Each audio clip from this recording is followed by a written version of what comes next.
na Ásia, porque a Ásia também é um mercado saturado. Né? Uhum. A gente está falando aqui de um mercado que em 2023, o mercado de e-commerce na China movimentou, acho que 2,2 trilhões de dólares. É um número absurdo. Absurdo. Né? Aqui no Brasil, para efeito de comparação, 250 bilhões, alguma coisa assim. Então, De dólares também. de dólares. Então, né? 10 vezes mais, né? Mais ou menos Por 10 baixo, vezes né? mais. Né?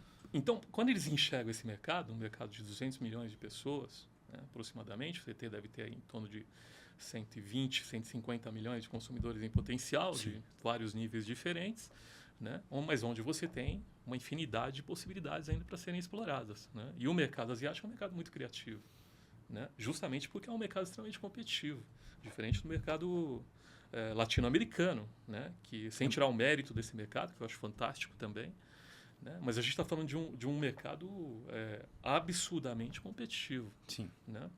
Então você tem essas grandes empresas chinesas começando a olhar para um mercado em ascensão, que é o mercado da América Latina, e em evidência, obviamente, o mercado brasileiro.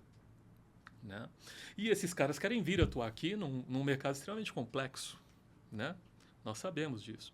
Se tem uma coisa que funciona muito bem aqui é o sistema financeiro brasileiro. Né? Ele é extremamente regulado, né? Extremamente informatizado. Né? E para esses caras chegarem aqui e montarem toda uma operação, muitas vezes não é possível. A gente tem exemplos de gigantes aí que vieram para o Brasil e desistiram. Sim. Né?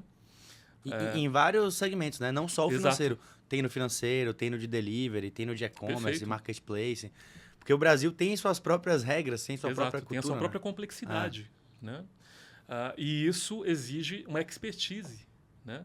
E aí a gente volta para a Califórnia controlando a operação aqui no Brasil, remotamente, conversando com bancos e atendendo um payload absurdo de transações diárias desses gigantes chineses aqui. Então veio a necessidade de montar uma operação local. Né? E aí que entra o Edson. Né? Foi na época que eles me procuraram, né? Por conta desse projeto que eu tinha, que era muito parecido com o projeto deles, e eles fazia muito sentido essa parceria. Né? E daí me convidaram para ajudar a montar essa operação aqui no Brasil, que eu fiz com muito prazer, né? Porque eu estava trabalhando ao lado de pessoas extraordinárias.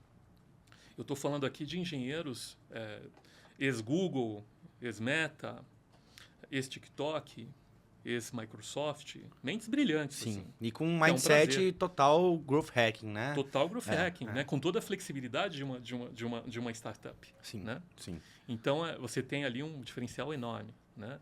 De trabalho. Então, óbvio, meus olhos brilharam, né? Sim. Porque, isso aqui vai dar muito bom. Sim. Né? E tá dando, né? Tá dando. Tá dando. Então, quando eu cheguei com mais uma equipe, aí a gente montou um escritório aqui, enfim, começou a estruturar, né, essa operação aqui e chegar mais perto, né, dos vendors, né, dos fornecedores, e entender melhor as dores dos nossos clientes que estavam lá na Ásia, porque nesse primeiro momento a Liquido tinha 100% dos clientes asiáticos. Né? Então também foi uma curva bem interessante, porque você começa a... veja bem, eu estou falando aqui de uma API, né? Porque a Liquido é uma empresa essencialmente de API, esse é o nosso core business, né?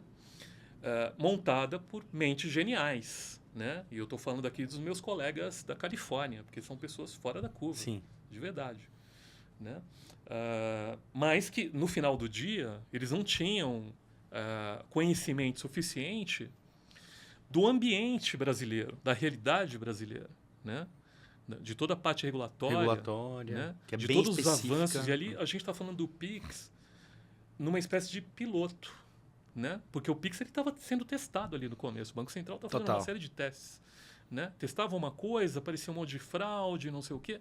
Vamos mudar. De uma hora para outra mudava tudo. Eu lembro até hoje quando instauraram o DICT, né? Exato. E aí, todo aquele mecanismo de controle para cash out e toda aquela experiência também de validação da chave e o mecanismo de fichas, mecanismos dos baldes também. Quantas vezes eu entrei em reunião com bancos aqui no Brasil para a gente discutir a questão do balde, né? E até fazer o meu time internacional entender, né? Isso tudo. O que era esse bucket, uma loucura, né? E quando a gente tinha uma mão muito pesada em cash out. Né? Então tinha essa necessidade do DICT muito grande. Né? Pois bem, histórias, né? Muitas histórias aí no meio. E aí você tem o Pix passando por todas essas transformações. Né? Todos os testes ali do Banco Central, de uma hora para outra, baixava uma nova portaria, uma alteração, agora vai ser assim, e você tem que se adaptar rapidamente. Né? Porque os bancos, eles têm que... Né? O banco que está lá na ponta me atendendo, ele se prepara imediatamente. Né? E ele fala, agora você tem que se preparar aí também. Né? E esse dinamismo, nessa lógica de você ter uma equipe internacional, né? Eu estou falando aqui que a grande maioria dos nossos engenheiros estavam na China, e uma outra equipe nos Estados Unidos, e aqui no Brasil ainda não tínhamos equipe de engenharia. Né? E aí isso vai tornando moroso qualquer tipo de alteração que você tem que fazer na sua API para atender o novo regulatório. Né? Então, a entrada do time aqui no Brasil dá essa celeridade para a operação. Né? A gente entendia muito rapidamente o que tinha que ser feito, e aí veio a necessidade. Precisamos montar também um time de engenharia aqui no Brasil, porque a gente vai conseguir ser mais responsivo ainda com os clientes. Né? E aí é quando a Liquido começa a ganhar robustez aqui no mercado brasileiro.